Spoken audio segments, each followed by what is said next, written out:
वे माता पिता तो अपने पुत्रों के शत्रु होते हैं जो बच्चों को सुंदर शिक्षा नहीं देते। समय समय पर बाल गोपालों को सुंदर शिक्षा दीजिए, व्यावहारिक भी, व्यावसायिक भी, व्यवस्था संबंधी भी बहुत जरूरी है। और आदर्श परीक्षित के राज्य में कोई घर में ताला तो लगाता ही नहीं, किसी को जरूरत ही नहीं ताला लगाने की। एक दूसरे के प्रति अत्यंत अद्भुत प्रेम है सबको। प्यार से बोलो जय श्री कृष्ण। वैसे हम लोगों की एकादशी कल है, पर कुछ लोग एकादशी आज भी किए हैं, मुझे ऐसा लगता है। वैसे स्मार्त भक्तों की एकादशी आज है, वैष्णवों की कल है। इसलिए आज जय श्री कृष्ण में करंट कम आ रहा है। पेट्रोल नहीं तो गाड़ी कहां से चले। पर हमारे वृंदावन में जैसी एकादशी होती है ना, ऐसी एकादशी तो रोज हमें तो अच्छा। जो जो माल मसाले बनते हैं, खाली आटा चावल ही तो नहीं खाना है, बाकी तो सब चलता ही है। कुट्टू की पूड़ियां, कुट्टू की पकौड़ियां, सामा की खीर, साबूदाने की खिचड़ी, बादाम की चकती, पिस्ता डालकर मिठाई, ऐसी एकादशी रोज आवे। फिर बोलने में कंजूसी क्यों? भाव से बोलो ना जय श्री कृष्ण। गृहस्थ आश्रम से निवृत्ति लेने का नियम है शास्त्र में, क्योंकि 50 के बाद में तो वन शुरू हो जाता है ना जी। वन एक क्या? वन। इसका मतलब है वनम प्रव्रजेत धीर, वन में चले जाओ। एक सज्जन हमसे पूछने लगे, महाराज वानप्रस्थ में जाने का मन तो होता है, अब पहले तो लोग वन में जाते थे तो वन में फल मिल जाते थे, फल खा करके भजन करते थे। अब वन में जाए तो वन में पेड़ ही नहीं है, तो फल कहां से होंगे? तो कैसे वन में जाएं? अरे मैंने कहा वन में जाने का मतलब है वृंदावन चले जाओ। जय श्री कृष्ण। वनम वृंदावनम नाम पशव्यम नव काननम, गोप गोपी गवाम सेव्यम, पुण्याद्रि तृणवीरुधम। वन में जाने का मतलब है 50 के ऊपर जाओ तो ज्यादा से ज्यादा वृंदावन जाने की चेष्टा करो। बस वृंदावन आ गए, फिर कुछ करना जरूरी नहीं है।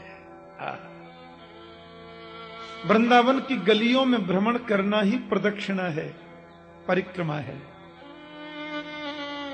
वृंदावन में विश्राम करना ही समाधि है, ऐसा संत जन कहते हैं। क्योंकि यहां तो कण कण में गोपाल वास करता है। स्वामी श्री अखंडानंद सरस्वती जी महाराज भागवत के और संत समाज के बड़े प्रतिष्ठित विद्वान। मैं जब बहुत छोटा था, मैंने सुना स्वामी जी एक बार यमुना किनारे जा रहे थे, साथ में उनके कुछ संत थे। स्वामी जी ने तुरंत एक मुट्ठी बालू उठाई और उन साथियों को दिखाते हुए बोले, इस बालू को जरा गौर से देखो, इसमें एक कण श्याम है तो एक कण गौर है। बोलो जय श्री कृष्ण। इस भूमि के कण कण में गोविंद प्रिया प्रियतम वास करते हैं। ऐसी पावन स्थली वृंदावन है और समस्त देव वहां आकर के निवास करते हैं आनंद प्रदान करने के लिए। वृंदावन चले जाओ। राजर्षि परीक्षित ने देखा कि 45 का तो हो ही रहा हूं और 50 के बाद गृहस्थ आश्रम के से निवृत्ति लेने का नियम है, तो थोड़ा अभ्यास करें ना, थोड़ा सत्संग अभ्यास चलना चाहिए। परीक्षित महाराज ने आज अपने खजाने में प्रवेश किया और खजाने में जाकर के देखा तो एक बड़ा सुंदर सुवर्ण मंडित मुकुट है, और मुकुट को परीक्षित ने उठाया, सिर पे रख लिया। मेरे बाबाओं के समय का मुकुट है, चलो आज यही पहन लेते हैं। 10 सैनिकों को साथ में लेकर के चले गए सुदूर वन में। ये भाव था थोड़ा भ्रमण भी होगा और किसी संत का दर्शन करेंगे, वन में थोड़ा सत्संग करेंगे। अब हुआ ऐसा कि वो तो घोड़ा तेज ज्यादा हो गया, नितांत निर्जन वन आ गया, और एक जगह पर ऐसे कुछ तिराही चौराहे सी आई कि वो कोई किधर निकल गया, कोई किधर, परीक्षित बिल्कुल अकेले पड़ गए। और इनका घोड़ा नितांत वन में चला गया। वहां जाकर के परीक्षित महाराज ने एक विचित्र दृश्य देखा। ध्यान से सुनना। एक पैर से कोई बैल खड़ा है, एक ही पैर है, और बैल के सामने गौ माता खड़ी है। ये बैल स्वयं धर्म है। सतयुग में धर्म के 4 चरण होते हैं, सत्य, दान, दया और पवित्रता। त्रेता आते आते उसके 3 पैर रह जाते हैं, सत्य, दान और दया। द्वापर में 2 ही चरण रह जाते हैं, सत्य और दान। पर कलयुग आते आते धर्म का एक ही पैर सुरक्षित रहता है, और वो है सत्य। इसलिए तो गोस्वामी जी कहते हैं, धर्म न दूसरा सत्य समाना। कलयुग में तो धर्म सत्य में ही प्रतिष्ठित है, वही एकमात्र स्तंभ बचा है। और उसके सामने जो गौ माता खड़ी खड़ी बैल को देखकर रो रही है, वो साक्षात पृथ्वी है। ये दोनों रो रहे हैं। पृथ्वी रूपा गाय रोती है और बैल उसको समझाता है कि कश्चिद भद्रे रामयमात्मनस्ते भिक्षायासीं लायते सन्मुखेन आलक्ष्ये भवतीमन्तराधिं दूरे बंधुम सोचसी कंचनाम्ब। माता क्यों रोती है आप तो करुणामयी है ना, मातृ रूपा है। आपका कोई बंधु आपको छोड़कर चला गया, जिसके वियोग में रोती हो? या फिर पादैर न्यूनम सोचसी मेक पादम, आप इसलिए भी रो सकती हैं। मुझे लगता है कि बैल तो 4 पैरों का ही अच्छा लगता है, मेरे 3 पैर किसी ने काट दिए, इसलिए आप में करुणा आ गई और आप रो रही हैं। मुझे एक पैर से खड़ा देखकर के आपको ऐसा लग रहा है। क्या बात है देवी, मुझे बताओ। परीक्षित ने कहा, बात क्या कर रहे हैं? प्रणाम, मैं परीक्षित। कौन है आप? आपके 3 पैर किसने तोड़े? मेरे राज्य में आकर के धृष्टता करने की हिम्मत किसकी हुई? हे भगवान, मेरे राज्य में तो ऐसा कभी नहीं हुआ। मेरे रहते हुए आपके 3 पैर किसने तोड़ दिए? किसने किया ऐसा? उसका नाम बताएं, मैं उसको दंड दूंगा, मैं प्रयास करूंगा उसको दंड देने का, क्योंकि मेरे रहते ऐसा होना नहीं चाहिए। धर्मरूपी बैल बोला, किसका नाम लूं कि मेरे 3 पैर किसने काटे? यदि हम कर्मयोग पर विश्वास करें, क्योंकि शास्त्रों में तो कर्मयोग, भक्ति योग, ज्ञान योग, मीमांसा, दर्शन, ये सब वर्णन है। अब यदि कर्म की बात पर विश्वास किया जाए तो दोषी कौन है? सोचो। कर्म किया है मैंने, तो फल पड़ोसी क्यों भोगेगा? मेरा कर्म ही ऐसा हुआ होगा राजन, जिससे कि 3 पैर टूट गए। अब इसमें नाम लेने और न लेने से क्या फर्क पड़ता है? मीमांसा दर्शन पर यदि चिंतन करें तो मीमांसा दर्शन में स्पष्ट किया गया है कि सुख और दुख दोनों मन की कल्पना है। दुख कुछ होता नहीं और सुख कुछ है ही नहीं। हम जिसको मान लेते हैं वो दुख है, और जिसको नहीं मानते हैं वो सुख है। ये विचित्र बात। एक आदमी के सवेरे बादाम का हलवा जब बन रहा था ना नाश्ते में, तो थोड़ा अच्छा नहीं बना, बस डांट रहा है नौकर को, रसोईया को, इतने दिन हो गए, बूढ़े हो गए, शर्म नहीं आती है, ढंग से नहीं बनाया, सब नाश्ता किरकिरा कर दिया है। और एक आदमी के घर में यदि सब्जी बन गई आज, तो पूरा परिवार खुशी के मारे झूम रहा है, आज हमारे बच्चे सब्जी के साथ में भोजन करेंगे। बताओ क्या है सुख और क्या है दुख। एक आदमी आया, चेहरा सूजा हुआ है, क्या बात है भाई जी, बड़े उदास लगते हो।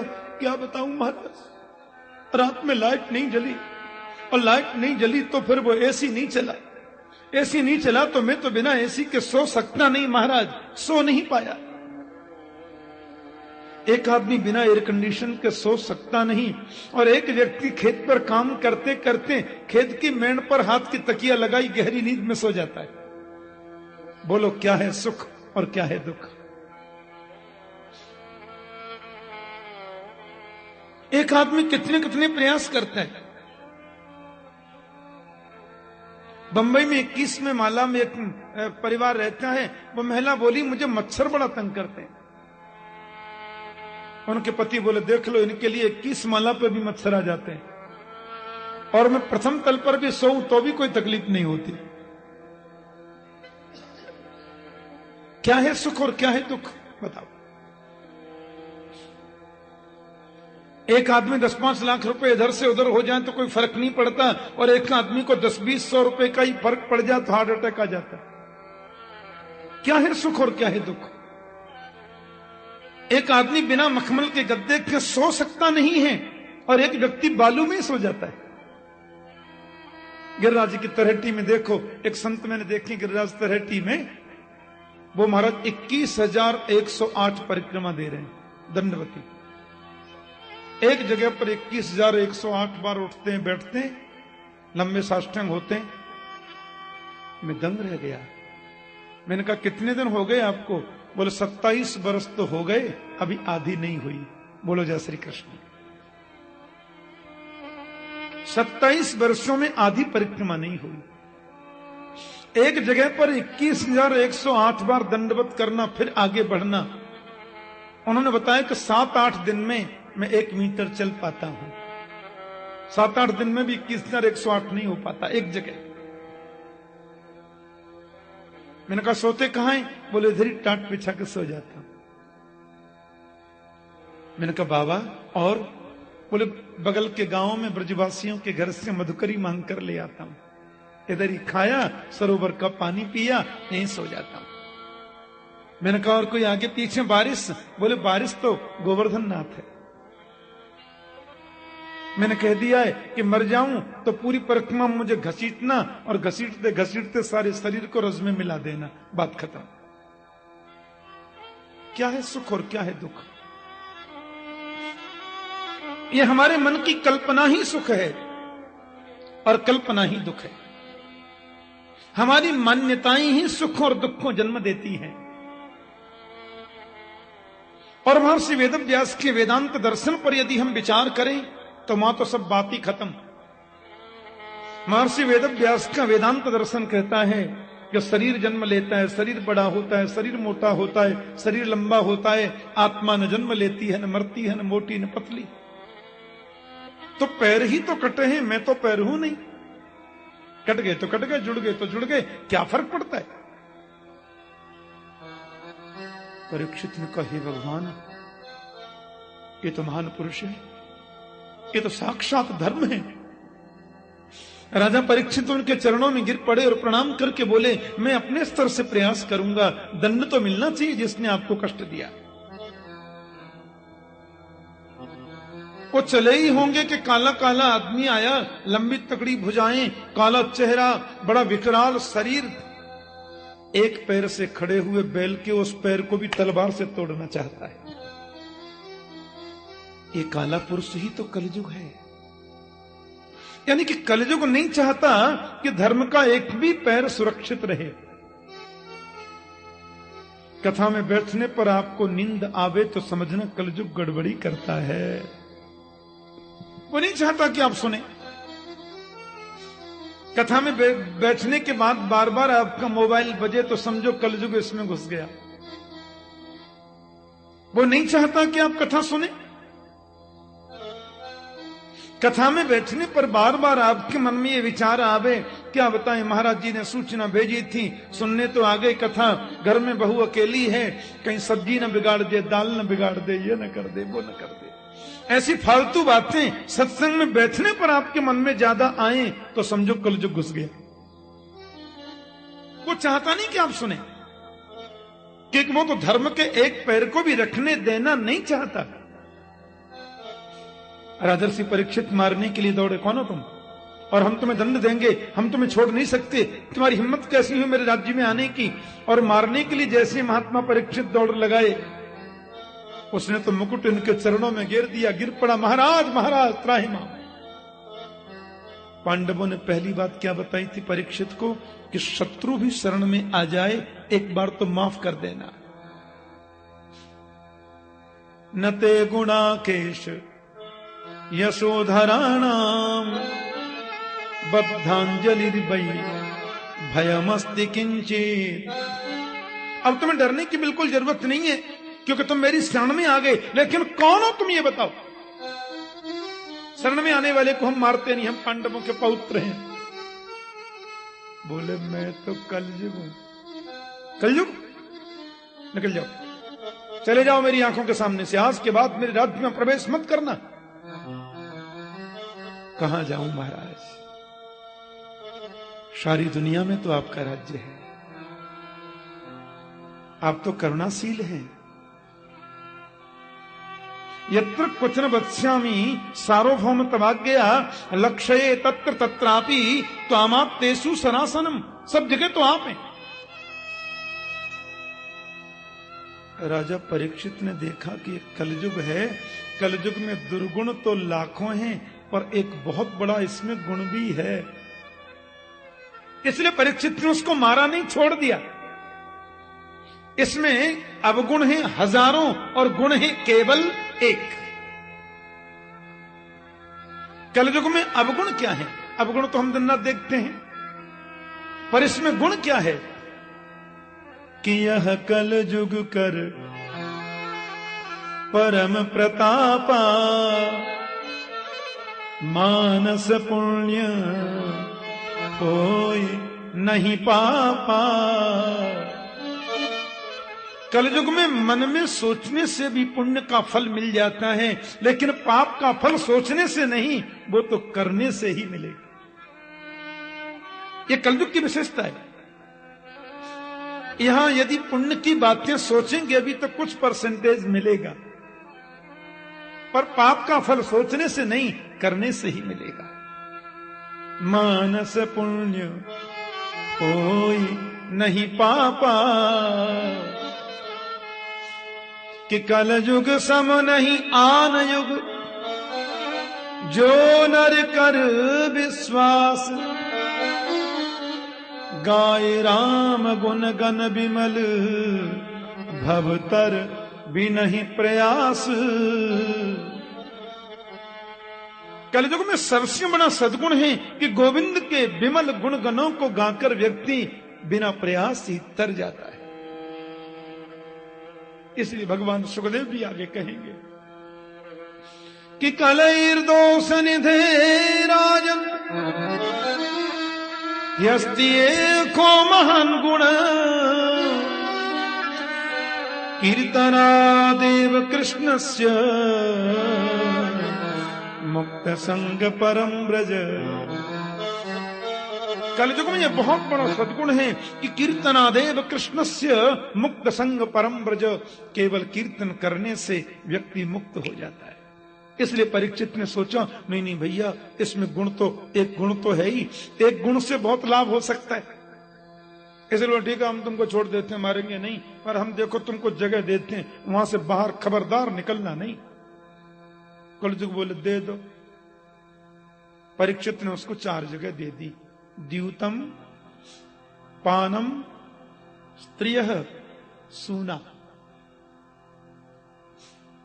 जुआ खेलने में कलयुग का बास है, जाओ एक जगह तुमको दे दी जू।